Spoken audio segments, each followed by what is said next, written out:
Lori Webb.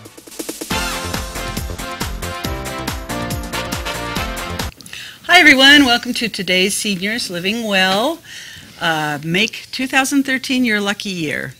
This is the fourth series of today's Seniors Living Well that we've done here at TSPN, supported strongly by our supervisors and many of the advertisers whose segments that you will see in shows. And we've given out a lot of information, wide range of topics. Today we're kind of focusing on emergency preparedness and making sure that in 2013 you are safe and lucky in your home.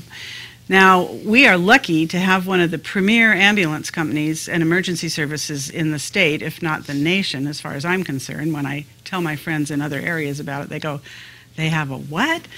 And joining me today are Nicole Vasquez and Al Lennox. Good morning. Good morning. Good morning. Good morning, Lauren. And Nicole, I've forgotten your title. I'm the operations manager. Operations manager. And Al, you're the President. President. Okay, we have the president here today. There's a lot of things, a lot of layers to our ambulance, but of course your primary business is taking care of people who are sick or injured, right? Correct, Lori. And the way we do that is by keeping our equipment at the highest level, the state-of-the-art equipment we keep on the streets. This last year, we've upgraded our primary response ambulances all to a brand new box style, which we've transitioned from the vans, and you can see them driving around. They look like a big box with a truck front end on them. Yeah. And what that does is it allows us to safely store and carry more of the equipment that we are using in emergency responses. In addition to, we have a lot more room in the patient compartment, so we have better access to the patient for patient care. We can move around the patient and do treatments easier with more room back there. So that's one of the biggest changes we've had in the last year. And you, the ambulance company, you come to the Commission on Aging and report on all the new education and protocols, and there's always something new being added to the protocols and things that you can do as ambulance. About a year ago, we implemented our stroke alerts in conjunction with Sutter, Amador, and Mark Twain hospitals. They're both now stroke center certified, so we've brought a higher level of stroke care to our senior population in Amador and Calaveras counties.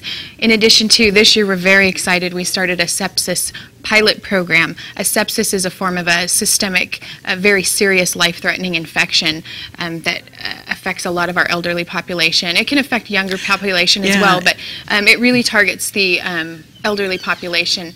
And there's been a huge sepsis awareness in the state of California. However, not many pre-hospital providers are focusing on pre-hospital treatment of sepsis. There's a big recognition, but not a treatment.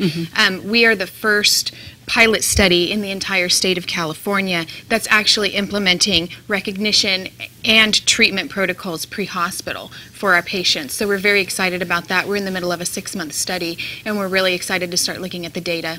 Oh, that's great, because working at the senior center and working as a home health nurse, I'm very aware of how quickly an older person can go septic. That's correct. And people don't realize how life-threatening it can be, and also how much impact it can have on the person's mental status, and they're not going to be able to tell you what's going on, so to be able to recognize that. So the things we're doing with that are getting treatments going before the patient even gets to the hospital, because they're very time sensitive to intervene in sepsis and actually turn it around, and it's actually decreasing patients' hospital stays, and they're having better and quicker returns back to home. Oh, that's great.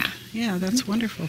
And prior to that, you guys really did a lot of work on cardiac, and I mean, we did. You get in an ambulance here in Amador County, it's almost like being in ICU. It's being in an emergency room. Yeah. It's a rolling emergency room is what it is. We bring the emergency room to your house, and we stabilize you and treat you until we can get you to a higher level of care. So either the cath lab or the ICU or wherever you need to be. So we do have a lot of state-of-the-art equipment, highly trained medics, and I think we do a great job in our community. Yeah, I agree, and I don't know why anyone in this county wouldn't have an ambulance ticket, because it virtually guarantees that you're going to, I mean, you guys will pick people up anyway.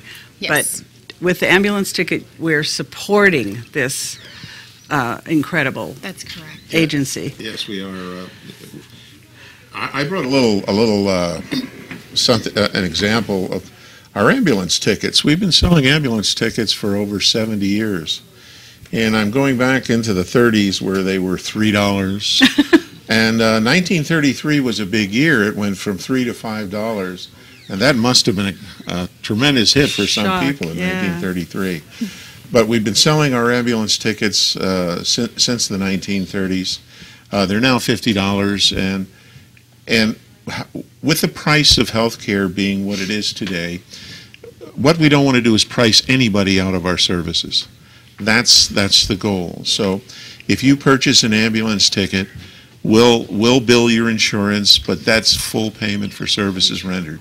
If you have no insurance, we take the assignment. I mean, we don't want people in an emergency situation to worry about how they're going to pay for it. Or to refuse to get in the ambulance because That's correct. I can't pay for it. That's correct. And we try to make it as user-friendly as possible. We have a information pamphlet that we hand out with every ticket we sell. We send a little reminder These are great. to you, the Yeah. postcard to you a month before your ticket expires. It's all computerized, which reminds you that it's about to expire in a month. And we try to make it as user-friendly as possible because we really want everybody to participate. Our service is there for everyone, and again, no one should be priced out of that system. Right, and I think, like, people will say to me, oh, you know, my Medicare and my supplement cover the whole ambulance trip, so I don't need that ticket. Well, but if you buy the ticket, you're helping, you know.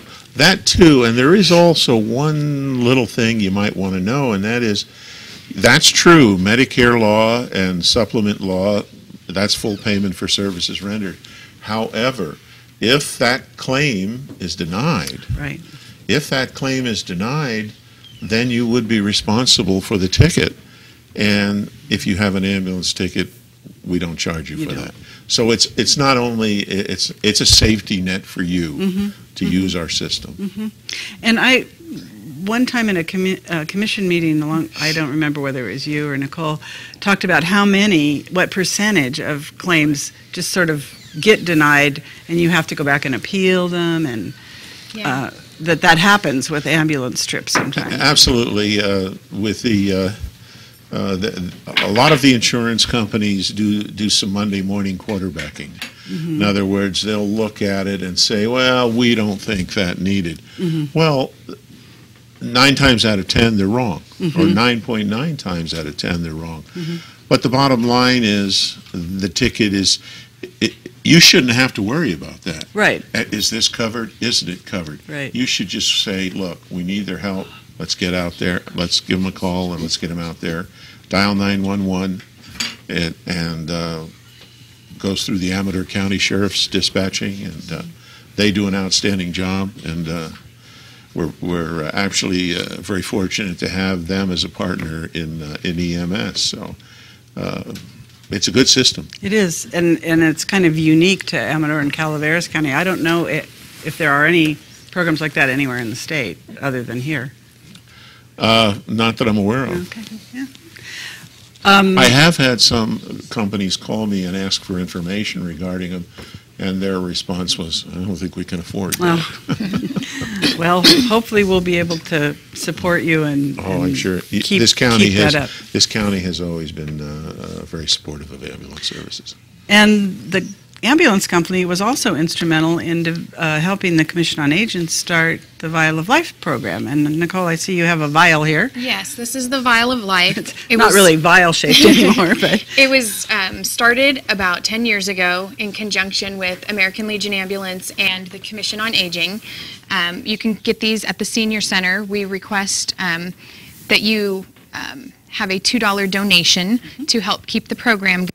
However, if you can't afford the $2, it doesn't preclude you from getting your Vial of Life. We'll give you one. It has a magnet on the back You can place it on your refrigerator for when the responders come to your house. There's a sticker you can place in your window so everyone knows that there's a Vial of Life on the premises. There's also a little paper that belongs in your Vial of Life that contains all your medical history. It contains all your pertinent information about next of kin, significant other, meds and allergies. And the key thing with these is they need to be updated frequently. Exactly. Every time you go to the doctor and get a medication change, you should also remember to update your Vial of Life We information. suggest people write the medications in pencil, actually. Yeah, and the senior center is very good about calling and reminding people on a regular basis to update these, which is very much appreciated by the first responders. So it's very important to have these. So if you're unable to give us that information at the time we're responding to your home, that information is all there. We can take this with us to the hospital and pass this information on to the physicians and the nurses. Right. So that's everyone's why on board with your medical health history. Right. That's why it's very important that people remember to update. Absolutely. And just grabbing it and taking it to your doctor's office is... Yeah. As a former paramedic, the Vial of Life is a huge tool to making a quick diagnosis and good decisions. Wow. And being able to see that information right there is very good. And we have plenty of them at the center, so come and get one. We have 2,000 in distribution right now. 2,000, that's great. And speaking of quick, we ran out of time, and so we're going to have to go to break, and thank you for being here. I know you're both really busy. Thank you, Lori. But we appreciate you coming, and we really, really, really appreciate the ambulance company. Thank you, Laura. So stay tuned. We'll be back and talking with Sheriff Ryan shortly.